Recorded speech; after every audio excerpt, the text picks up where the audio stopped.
ఈరోజు పరిశుద్ధాత్మ దేవుడు మనతో మాట్లాడుతున్నటువంటి ఆ బలమైనటువంటి మాట, ఈరోజు మన ధ్యాన అంశము, నిన్ను దేని నుండి కాపాడాలి. ఈరోజు పరిశుద్ధాత్మ దేవుడు ఈ అంశం మీద మనందరితో మాట్లాడుతున్నాడు. నిన్ను దేని నుండి కాపాడాలి. దేవునికి స్తోత్రం కలుగునుగా. నిన్ను దేని నుండి కాపాడాలి.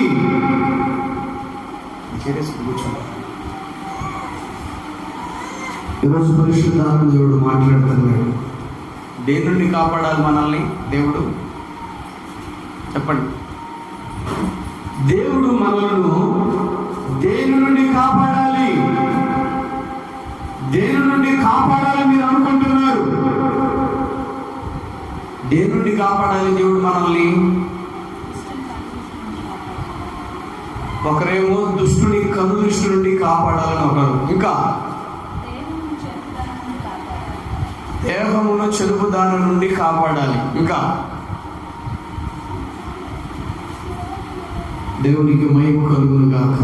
చూడండి క్రీస్తు బిడ్డలారా, కీర్తన గ్రంథము 140వ అధ్యాయము 4వ వచనాన్ని చదువుకుందాం.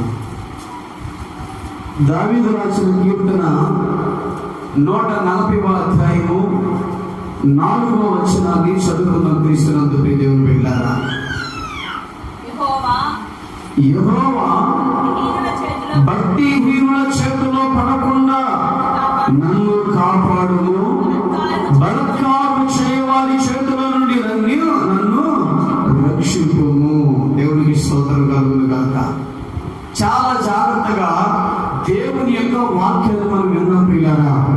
ఇక్కడ దేవుని యొక్క వాక్యము సెలవిస్తున్నది ఏంటంటే, భక్తుడైనటువంటి దావీదు అంటున్నాడు, నన్ను భక్తిహీనుల చేతిలో పడకుండా కాపాడు యెహోవా అని అడుగుతున్నాడు. కృష్ణుడు దేవుని బిడ్డలారా, నిన్ను దేని నుండి కాపాడాలి అని అంటే, భక్తిహీనుని చేతిలో పడకుండా నేను కాపాడాలి. భక్తిహీనుని చేతికి చిక్కకుండా నేను కాపాడాలి. భక్తిహీనుని యొక్క చేతిలో పడకుండా నిన్ను కాపాడాలి.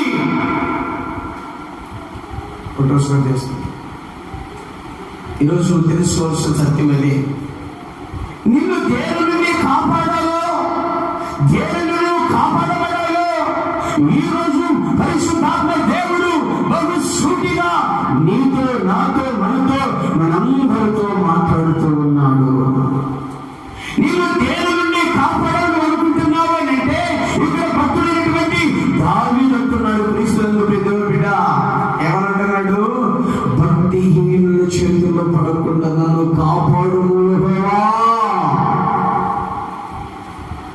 ఈ వాక్యాన్ని మనం గమనించితే, భక్తుడైనటువంటి దావీదు అంటున్నాడు, నన్ను భక్తిహీని చేతుల నుండి పడకుండా కాపాడమని దేవునికి ప్రార్థన చేస్తున్నాడు. కృష్ణునందు ప్రియ దేవుని బిడ్డలారా, ఈరోజు నువ్వు ప్రార్థన చేస్తున్నావు. నువ్వు చేసే ప్రార్థనలో ఎటువంటి ప్రార్థన ఉందా? దావీదు చేసినటువంటి ప్రార్థన నీవు కూడా చేస్తున్నావా? అయ్యా, నన్ను నిత్య నరకంలో పడకుండా కాపాడయ్యా అని అన్నాడా? దుష్టుని కనుదృష్టిల నుండి పడకుండా కాపాడమన్నాడా? లేకపోతే చెరుపు వారి కంట పడకుండా, వాడి చేతిలో పడకుండా కాపాడమని అడిగాడా? ఏమని అడుగుతున్నాడు? భక్తిహీనుని చేతుల నుండి పడకుండా నన్ను కాపాడయ్యా అని అడుగుతున్నాడు. దేవునికి మహిమ కలుగును గాక. హల్లెలూయా. ఏంటి భక్తి అంత ప్రమాదమా? క్రీస్తుతో దేవుని బిడ్డలారా, అసలు ఈ భక్తిహీనుడి యొక్క లక్షణం ఏంటి?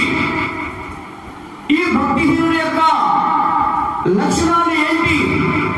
వాడు ఎలాంటి వాడు? వాడు ఏం చేస్తాడు? వాడి వల్ల ప్రమాదం ఉందా? వాడి వల్ల నష్టం ఉందా? వాడి వల్ల మనకి ఏమన్నా నష్టము, ఒక ప్రమాదం కలిగే పరిస్థితులు ఏమన్నా ఉన్నాయా? అనేది ఈరోజు పరిశుద్ధాత్మ దేవుడు మనతో మాట్లాడుతున్నాడు. క్రీస్తుతో దేవుని బిడ్డ. హల్లెలూయా. ఫస్ట్ మీకు భక్తిహీనులంటే ఎవరో ముందు చెప్తాను నేను. హల్లెలూయా. ముందు భక్తిహీనులు అంటే ఎవరో నేను చెబితే, భక్తిహీను చేతుల నుండి పడకుండా నన్ను కాపాడని నీవు కూడా దావీదు ప్రార్థన చేసినట్టు చేస్తావు. దేవునికి స్తోత్రం కలుగును గాక. ఒకటి క్రీస్తునందు దేవుని బిడ్డలారా, భక్తిహీనులు అంటే ఎవరంటే దిద్దుబాటును అసహించుకునేవారు భక్తిహీనులు. ఏదైనా ఒక విషయం చెబితే ఆ విషయాన్ని దిద్దుకోకుండా, ఆ విషయాన్ని సరిచేసుకోకుండా, ఆ విషయాన్ని ఆ పెడచెవులు పెడుతూ ఆ దిద్దుబాటుని అసహించుకుంటారో చూడు, వారెవరంట భక్తిహీనుడు అని చెప్పి దేవుడు సెలవిస్తూ ఉన్నాడు. దేవునికి మహిమ కలుగును గాక. దిద్దుబాటును అసహించుకునేవారు భక్తిహీనుడు. నెంబర్ 2, దేవుని విసిగించేవారు భక్తిహీనులు. ఎవరు విసిగిస్తారు? దేవుని. మోషే ఇశ్రాయేలీయులను నడిపిస్తూ ఉన్నప్పుడు ఇశ్రాయేలు ప్రజలు దేవుని ఏం చేశారు? విసిగించారు. దైవజనుడు విసిగిస్తున్నావంటే ఖచ్చితంగా దేవుని విసిగిస్తున్నావని అర్థం. ఈ విసిగించే వాళ్ళు ఎవరంటే భక్తిహీనులు విసిగిస్తారు. అయితే భక్తిపరులు అయితే వింటారు, భక్తిహీనులైతే విసిగిస్తారు. దేవునికి మహిమ కలుగును గాక. మూడోది, సహించుకోలేని వారు భక్తిహీనులు. ఎవరెవరు భక్తిహీనులు? ఒకటి, దిద్దుబాటును అసహించుకునేవారు భక్తిహీనులు. నెంబర్ 2, దేవుణ్ణి విసిగించేవారు భక్తిహీనులు. నెంబర్ 3, సహించుకోలేని వారు భక్తిహీనులు అని దేవుని వాక్యం సెలవిస్తుంది. దైవజనుడు ఏదైనా ఒక మాట చెప్పినా, దైవజనుడు ఏదైనా ఒకటి అన్నా, ఆ మాటను ఏం చేసుకోలేకపోతున్నారు? సహించుకోలేనటువంటి పరిస్థితులకు చేస్తున్నారు. ఎందుకంటే భక్తిహీన దృష్టికి దిగజారిపోయింది. నీ భక్తి హీన స్థితికి దిగజారిపోయింది. అందుకే దైవజనుడు ఏదైనా ఒక విషయం చెప్పినా, ఏదైనా ఒక విషయం చెబుతున్నా, ఏదైనా ఒకటి చెబుతూ ఉన్నప్పుడు నువ్వు సహించుకోలేకపోతున్నావు. ఒక మాట అన్నా కూడా ఏం చేయలేకపోతున్నావు? సహించుకోలేకపోతున్నావు. అంటే ఇప్పుడు నువ్వెవరివి? భక్తిహీనుడివి, భక్తిహీనురాలువని దేవుని వాక్యము సెలవిస్తూ ఉంది. ఇది దిద్దుకో అని చెబితే ఆ దిద్దుబాటుని అసహించుకుంటూనే చూడు. నువ్వెవరో తెలుసా? భక్తిహీనురాలివి, భక్తిహీనుడివి. దేవుని పదే పదే విసిగిస్తా ఉన్నా, చేసిన తప్పే చేస్తూ ఆయన ఏం చేస్తా ఉన్నామంట? మనం విసిగిస్తూ ఉన్నాం. నువ్వు దేవుడిని విసిగిస్తున్నావు అంటే భక్తిహీనురాలివి, భక్తిహీనుడు అని నీవు గుర్తించుకోవాలి. క్రీస్తునందు ప్రియమైనటువంటి దేవుని బిడ్డ, దేవునికి స్తోత్రం. హల్లెలూయా. భక్తిహీనత ఎంత ప్రమాదమో చూడండి. యెషయా గ్రంథం 9:18 యెషయా గ్రంథం 9:18 భక్తిహీనత ఎంత ప్రమాదమో చూద్దాం. ఇక్కడ భక్తిహీనత అగ్ని వలె మండుచున్నది. భక్తిహీనత అగ్ని వలె మండుచున్నది. అది గచ్చ పొదలను, బలు రక్కసి చెట్లను కాల్చి అడవి పొదలలో రాజును అవి దట్టమైన పొగవలు చుట్టుకొచ్చు పైకి ఎగయును. క్రీస్తునందు ప్రియ దేవుని బిడ్డలారా, భక్తిహీనత అంట క్రీస్తునందు దేవుని బిడ్డలారా అగ్ని వలె ఏం చేస్తున్నదంట? మండుచున్నది. అంటే మనలో భక్తిహీనత ఉంటే అది మనలో మండుచు మనల్ని కాల్చి వేస్తుంది. భక్తిహీనత మనల్ని ఏం చేస్తుందో లోపల కాల్చి వేస్తుంది, మనలో మండుతూ. నేను ఎదగనీయదు మంట, నేను తగలబెడుతున్న వెదగలవా? నేను ఎదగనీయదు, నేను చిగురింపజేయలేదు, నిన్ను సిగ్గించలేదు. నిన్ను ఎంతకాడికి కాల్చి నిన్ను దేనికి పనికి రాకుండా చేస్తూ ఉంది. కాబట్టి భక్తిహీనత చాలా చాలా ప్రమాదము. భక్తిహీనత అగ్ని వల్ల మండుతుంది. నీలో భక్తిహీనత ఉంటే నీలో అగ్ని వల్ల మండుచు నిన్ను కాల్చుతుంది. నిన్ను ఎదగకుండా సిగ్గుంచకుండా చేస్తుంది, నిన్ను బలపడకుండా చేస్తుంది, దేనికి పనికి రాకుండా ఎంత కాలికి నిన్ను కాల్చి వేస్తుంది. ఏంటిదంట?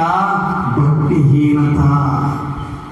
అందుకే దావీదు అంటున్నాడు, యెహోవా భక్తిహీనుల చేతిలో పడకుండా నన్ను కాపాడయ్యా. అలాంటి వారి చేతిలో పడితే నేను ఎదగలేనయ్యా, నేను బలపడలేనయ్యా, నేను దేనికి పనికి రాకుండా పోతా. ఆ భక్తిహీనత నన్ను కాల్చి వేస్తా ఉంటుంది, నన్ను సిగ్గుంచనివ్వదు, నన్ను ఎప్పుడు కాల్చి వేస్తూ ఉంటుంది. క్రీస్తునందు దేవుడు బిడ్డలారా, హల్లెలూయా. ఈ విధంగా దావీదు ప్రార్థన చేస్తున్నాడు. ఒకవేళ నీవు భక్తిహీనతలకు వెళ్ళావేమో, లేదంటే భక్తిహీనుల చేతిలో పడిపోయావేమో, భక్తిహీనుల చేతిలో ఉన్నావేమో చూసుకో. నిన్ను నువ్వుగా పరీక్షించుకుంటే దావీదు చేసినట్టు ప్రార్థన చేయి. ఎవరి?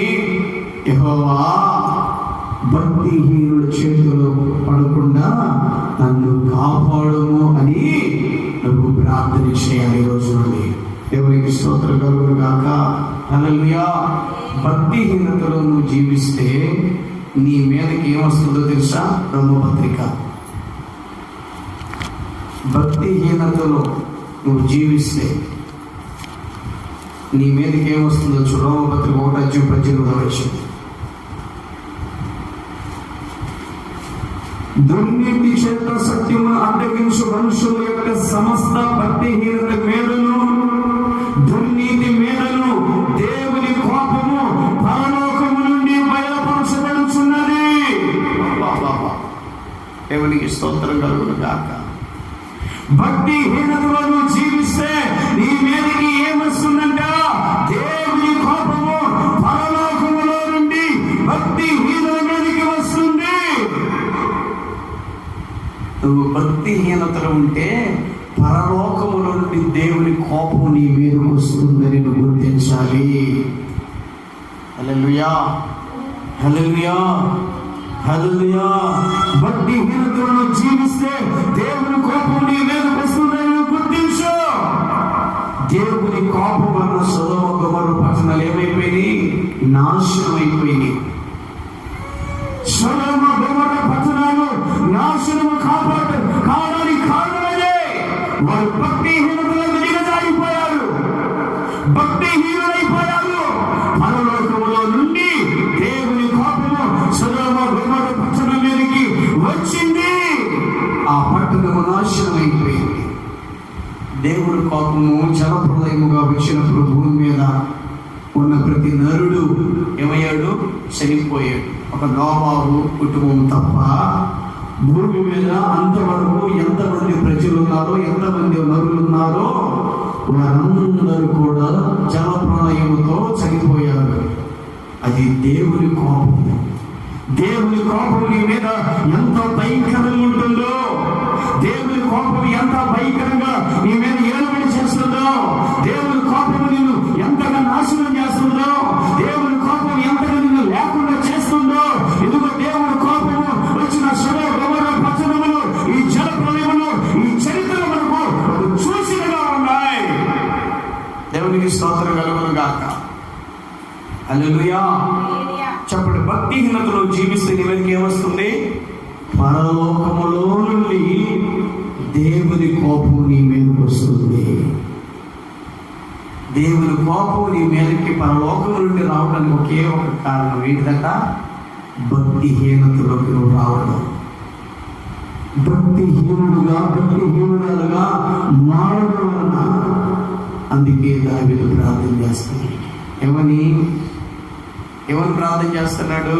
యెహోవా భక్తిహీనుల చేతిలో పడకుండా నన్ను కాపాడు. ఎందుకని? నీ కోపం నా మీదకి వస్తే నేనేం కాలేను? తట్టుకోలేను, బ్రతకలేను, జీవించలేను, నేను ఈ భూమి మీద ఉండలేను, కనుమరుగైపోతా, కంటికి కనపడకుండా పోతా, ఆగులైపోతాను ప్రభువా. నీ కోపం ఎవరు తట్టుకోగలరయ్యా? నీ కోపం ఎలా ఉంటుందో సొదొమ గొమొర్రా పట్టణాలను చూస్తే అర్థమవుతుంది. నీ కోపం ఎలా ఉంటుందో జల ప్రళయమును చూస్తే అర్థమవుతుంది. అలాంటి కోపాన్ని తట్టుకోగలనయ్యా నేను? అలాంటి కోపానికి గురి కాకుండా నేను ఉండాలి అని అంటే భక్తిహీనుడి చేతులు పడకుండా నువ్వు నన్ను కాపాడాలి. దేవునికి స్తోత్రం కలుగును గాక. హల్లెలూయా. భక్తిహీనుడి చేతుల్లో పడకుండా నన్ను కాపాడయ్యా. ఎందుకంటే వాడికి దిద్దుబాటు అంటే అసహ్యం. వాడు ఎప్పుడు నేను ఇసుకిచ్చేవాడు. వాడు ఎప్పుడు కూడా ఏది చెప్పినది సహించుకోలేనటువంటి వాడయ్యా. అలాంటి వాడి చేతులు పడకుండా నన్ను కాపాడయ్యా. భక్తిహీనత అగ్ని వల్ల మండుతుందని ఆయన, అది నన్ను కాల్ చేస్తున్న నాలో ఉండి నాకు ఎదుగుదల లేదు, బహు ప్రమాద స్థితికి తీసుకెళ్తుందయ్యా. పాడైపోతున్నాను, బూడిదైపోతాను. నా భక్తిహీనత నాలో ఉంటే అది అగ్ని వల్ల మండుతుంటే నేను కాలిపోతా, బూడిదైపోతా, దేనికి పనికిరాను అయిపోతానయ్యా. అందుకని భక్తిహీనుడు చేతులు పడకుండా నన్ను కాపాడయ్యని దావీదు రీతిగా ప్రార్థన చేస్తున్నాడు 41వ కీర్తనలో. దేవునికి స్తోత్రం కలుగును గాక. నువ్వు ఏ స్థితిలో ఉన్నావు ఈరోజు ఈ వాక్యం నువ్వు తెలుసుకోవాలి. నువ్వు భక్తిహీనుల చేతిలో ఉన్నావా? భక్తిహీనుల చేతిలో పడ్డావా? నువ్వు ఎలా ఉన్నావు ఈరోజు నువ్వు తెలుసుకుంటూ ప్రియమైనటువంటి దేవుని బిడ్డ, దేవునికి స్తోత్రం. హల్లెలూయా. చూడండి, సామెతల గ్రంథము 15:29 వచనంలో,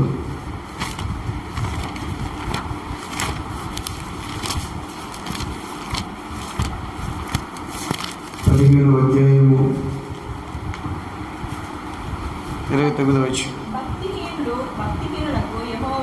భక్తిహీనులకు యెహోవా దూరస్తుడు చాలు. భక్తిహీనులకు యెహోవా ఎవరంట? దూరస్తుడు. ఇదే ఈయన బాధ, దావీదు బాధ. నువ్వు నాకు దూరం అయితే నేను ఏం చేయగలను ప్రభువా? నువ్వు నాకు దూరం అయితే నా బ్రతుకు బ్రతుకుగా ఉంటుందా? నువ్వు నాకు దూరం అయితే అసలు నేను బ్రతకగలనా, జీవించగలనా? నేను భక్తిహీనుడి చేతులు పడితే, నేను భక్తిహీనుడు అయిపోతే నువ్వు నాకు దూరంగా ఉంటావు కదా. నువ్వు నాకు దూరం ఉంటే నేను ఈ భూమి మీద బ్రతకగలనా? నేను ఆశీర్వించబడగలనా? నేను దీవించబడగలనా? క్షేమంగా, సంతోషంగా, ఆనందంగా, ప్రశాంతంగా ఉండగలనా? నువ్వే నాకు దూరం అయిపోతే ఎలాగయ్యా? నాయి, నాకు, నావి అనే అన్ని దూరం అయిపోయిన బాధలేదు, కానీ నువ్వు మాత్రం దూరం అయితే నాకు, నా ప్రాణానికి ఎంత మాత్రము ప్రయోజనం కాదు. ఏది దూరమైనా పర్వాలేదు ప్రభువా, ఏది దూరమైపోయినా దిగులేదయ్యా. కానీ నువ్వు దూరం అయిపోతే నా పరిస్థితి ఏంటి ఏసయ్యా? నువ్వు దూరం అయిపోతే నా స్థితి ఏంటి? నువ్వు దూరం అయిపోతే అపవాదిగా నన్ను బ్రతికిస్తాడా? నువ్వు నాకు దూరస్తుడుగా ఉంటే నేను దేనికైనా పనికిరాగలనా?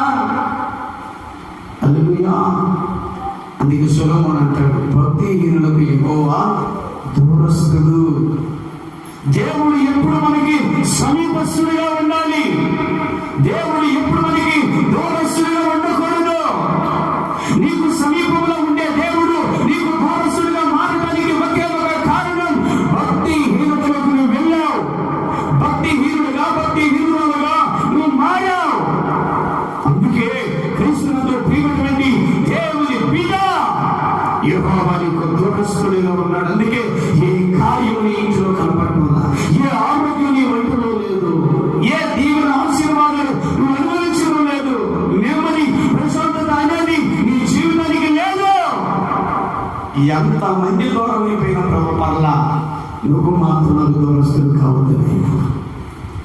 హల్లెలూయా. కట్టుకున్న భార్య అయినా, కట్టుకున్న భర్త అయినా, పిల్లలైనా, ఈ లోకమైన సమాజమైన సమస్యలో దూరం అయిపోయినది, దూరం ఉన్నా పర్లేదు. కానీ తండ్రి నువ్వు దూరం అయిపోతే నేను బ్రతకలేనయ్యా. అందుకేనయ్యా భక్తిహీన చేతులు పడుకున్న నన్ను కాపాడయ్యా. వాళ్ళు చేతులు పెడుతున్న దూరస్తుడు కదయ్యా. నువ్వు నాకు ఎప్పుడు కూడా సమీపంలో ఉండాలయ్యా, సమీపస్తుడిగా ఉండాలి తండ్రి. రూతుకి బోయాజు సమీప బంధువుడుగా ఉన్నాడు. సమీపస్తుడైతే సమీప బంధువుడుగా మారితే ఆయన సమీపంలో ఉంటే నిన్ను ఎంత భయంకర అపాయములు నేను తప్పించడానికి ఆయన సిద్ధంగా ఉంటాడు. ఆమె ఆపదొచ్చిన ప్రాణపాయం గురైపోయి సౌకర్యాలకు వెళుతున్నా నువ్వు ఇంకా రక్షించబడకపోవడానికి కారణం ఏంటంటే నీ దేవుడు నీకు దూరస్తుడిగా ఉన్నాడు. ఎందుకో తెలుసా? భక్తిహీనతలో నువ్వు వెళ్ళిపోయావు. భక్తిహీనుని పేరు అసహ్యత పుట్టించునని ఉంది దేవుని వాక్యం. భక్తిహీనుని పేరు దేవుడికి అసహ్యత పుట్టించునంట. ఆ పేరు ఎత్తితేనే దేవుడికి అసహ్యత కలుగుతుంది. నువ్వు ఏ స్థితిలో ఉన్నావో, ఏ స్థితిలోకి వచ్చావో, ఎలాంటి భక్తిహీన స్థితిలోకి దిగజారిపోయావో, ఈరోజు దేవుడు నీకు దూరస్తుడైనప్పుడు నీ కుటుంబం ఎలా ఉందో ఒకసారి నువ్వు పరీక్షించుకో. ఆయన నీకు దూరస్తుడైతే నీ బ్రతుకు ఎలా ఉంటుందో నీకు బాగా తెలుసు. ఆయన సమీపస్తుడిగా ఉంటే నీ జీవితం ఎలా ఉంటుందో కూడా నీకు బాగానే తెలుసు. ఈరోజు పరిశుద్ధాత్మ దేవుడు మాట్లాడుతున్నాడు. భక్తిహీనులకు యెహోవా దూరస్తుడని. అంటే దావీదు యొక్క ఉద్దేశం ఏంటి? దేవుడు ఎప్పుడు సమీపస్తుడిగానే ఉండాలన్నదే దావీదు యొక్క ఉద్దేశమైనది కనుక యెహోవా భక్తిహీనుని చేతిలో పడకుండా నన్ను కాపాడుము అని చెప్తాను. భక్తిహీనుల చేతుల నుండి పడకుండా నన్ను కాపాడమని దావీదు ఎందుకంటున్నాడంటే ఎక్కడ దేవుడు తనకు దూరస్తుడు అవుతాడేమోనని. హల్లెలూయా. చూడండి, ఎవరు దూరం అయిపోయినా కూడా నువ్వు బ్రతకగలవు, కానీ దేవుడు నీకు దూరస్తుడిగా ఉంటే నువ్వు కాలు తీసి కాలు కూడా పెట్టలేవు. ఒక్క నిమిషం కూడా నువ్వు బ్రతకలేవు. అందుకని సమస్తాన్ని నువ్వు కోల్పోయినా పర్లేదు, ప్రభువుని దూరం కాకుండా చూసుకోవడం వేసుకో. దేవునికి స్తోత్రం కలుగును గాక. హల్లెలూయా. ప్రభువుని దూరస్తుడిగా చేసుకోబోకు. ప్రభుని దూరస్తుడిగా చేసుకున్న ఇస్కరియోతు యోధ ఏమయ్యాడు? పోయాడు ఊరేసుకోవటానికి. ఎప్పుడు ఆయన సమీపస్తుడు చేసుకోవాలి. యోధులు పశ్చాత్తాపడి, ప్రభువా నువ్వు నాకెప్పుడు సమీపస్తుడిగానే ఉండాలి. భక్తిహీనులాగా నేను దిద్దుబాటును అసహించుకోకూడదయ్యా. దిద్దుబాటుని ఇష్టపడాలి. దైవజనుడు గద్దిస్తే లోబడాలి. దైవజనుడు దిద్దుకునే విషయాలు ఏదైనా బోధిస్తుంటే వాటిని అసహించుకోకుండా వాటిని ఇష్టపడాలి, వాటిని బాగు చేసుకోవాలి, వాటి ప్రకారం నేను నడుచుకోవాలయ్యా. నిన్ను నేను విసిగించకూడదు తండ్రి, నీ సేవకులు నేను విసిగించకూడదు ప్రభువా. ఏదన్నా అంటే నేను సహించుకునేటట్టున్నాను. ఒకప్పుడు ఏదన్నా సహించుకునే నీవు ఇప్పుడు సహించుకోలేకపోతున్నావంటే కారణం ఏంటో తెలుసా? భక్తిహీనతలో దిగజారిపోయావు. భక్తిహీనత నీలోకి వచ్చింది. భక్తిహీనుడి చేతిలో పడిపోయావు. హల్లెలూయా, హల్లెలూయా. చూడండి, ఇంకా దావీదుకి బాధ ఏందో. సామెతల గ్రంథం 11 అధ్యాయం 9వ వచనం. భక్తిహీనుడు తన నోటి మాట చేత తన పొరుగువానికి నాశనము తెచ్చును, తెలివి చేత నీతిమంతుడు తప్పించుకుందుడు. భక్తిహీనుడు తన నోటి మాట చేత తన పొరుగు వారికి నాశనము తెప్పించును. అది ఎందుకు దేవుడు దావీదు భక్తిహీన చేతులు పడకుండా కాపాడమనంటే పొరుగు వానికి ఏం చేస్తాడంటాడు? నాశనాన్ని తెస్తాడంట. పొరుగు వారికి క్షేమాన్ని కాదు, నాశనాన్ని చేసుకొస్తాడంట. ఆ సంగతి ఎరిగినటువంటి దావీదు భక్తిహీనుల చేతిలో పడకుండా నన్ను కాపాడయ్యా అని అంటున్నాడు. వాడి చేతిలో పడకుండా ఉంటే నువ్వు నాశనం కావు. భక్తిహీనుని చేతుల్లో పెడితే ఖచ్చితంగా వాడు పొరుగు వానికి ఏం చేస్తాయని తీసుకొస్తుంటా? నాశనం తీసుకొస్తాడు, క్షేమాన్ని తీసుకురాడు. హల్లెలూయా, హల్లెలూయా. నీ పొరుగు వారికి నువ్వు నాశనం చేస్తున్నావా, క్షేమాన్ని చేస్తున్నావా? దేనిని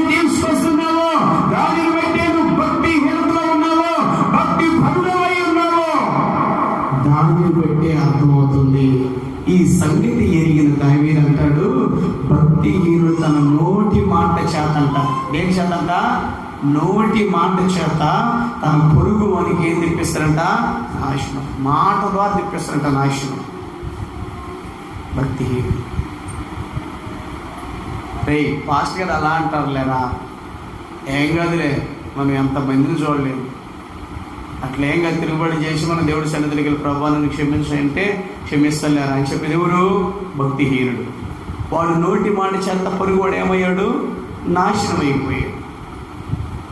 హల్లెలూయా. దేవుని మాటకు లోబడకపోతే ఆ వ్యక్తి ఏమవుతాడు? నాశనమే అవుతాడు. విధేయత చూపించకపోతే ఆ వ్యక్తి ఏమవుతారు? నాశనమే అవుతాడు. దేవునికి స్తోత్రం. హల్లెలూయా. అందుకే భక్తిహీనుడు తన నోటి మాట చేత తన పొరుగు వారికి నాశనము తెప్పించును. అందుకే యెహోవా భక్తిహీనుని చేతిలో పడకుండా నన్ను కాపాడయ్యా అని దావీదు ప్రార్థన చేస్తున్నాడు. ఈ మాట చదవగానే అసలు ఈ భక్తిహీనుడు చేతులు పడకుండా అన్నాడు. ఈ భక్తిహీనుడు అంత భయంకరం అని అంటే ధ్యానం చేస్తే తెలుస్తుంది. భక్తిహీనత మండుతుందంట. భక్తిహీనత దిద్దుబాటును అసహించుకుంటుందంట. భక్తిహీనత దేవుని విసిగిస్తుందంట, సహించుకోలేదంట. భక్తిహీనత పరలోకం నుండి దేవుని కోపాన్ని పైకి తెచ్చుకుంటాడు. హల్లెలూయా. ఆ భక్తిహీనత స్థితిలోకి నువ్వు వెళితే దేవుని కోపం పరలోకంలో నుండి నీ మీదకి వస్తుందంట. చూడండి, చివరికి ఒక మాట చూద్దాం. సామెతల గ్రంథం 12:5 చూడండి.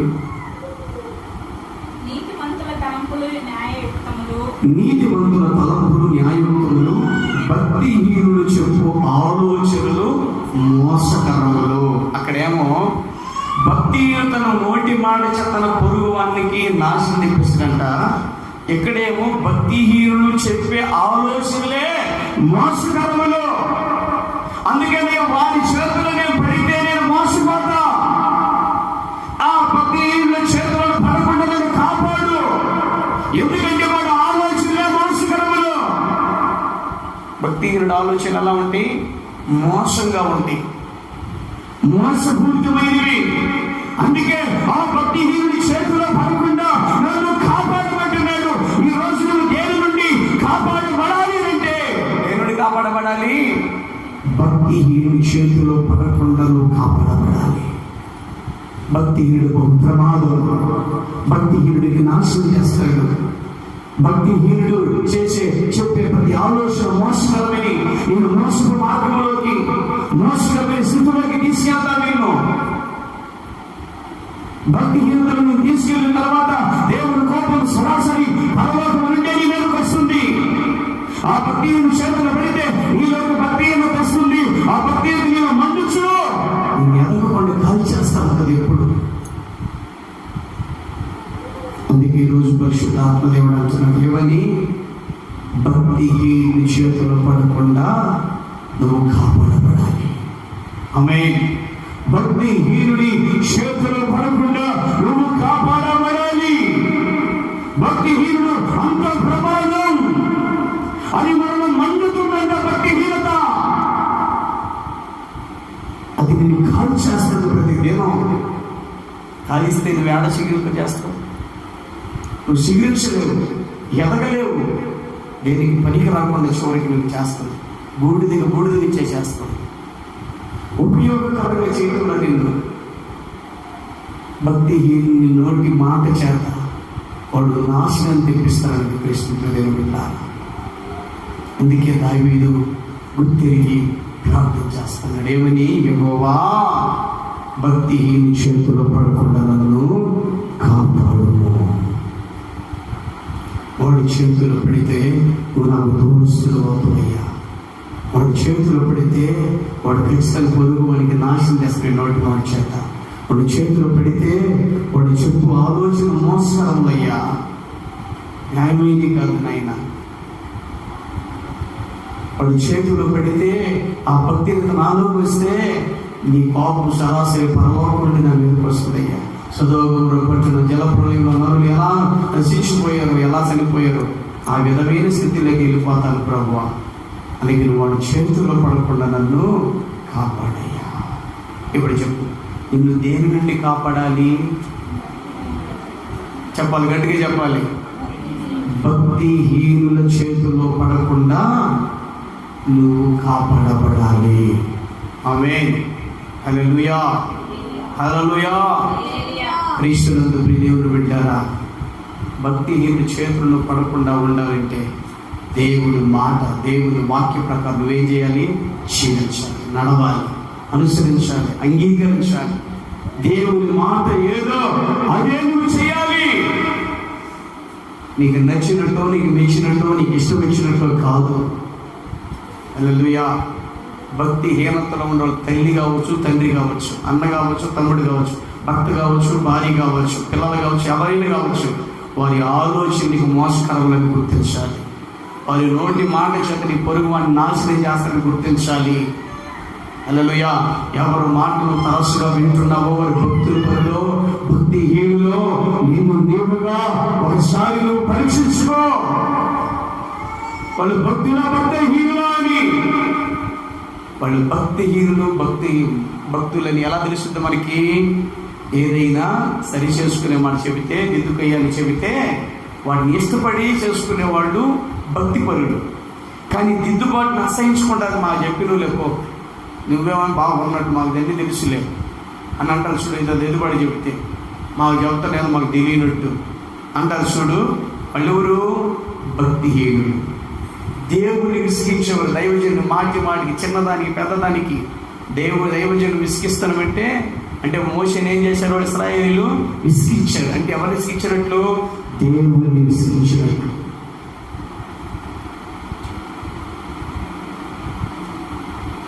సహించుకోలేరంట.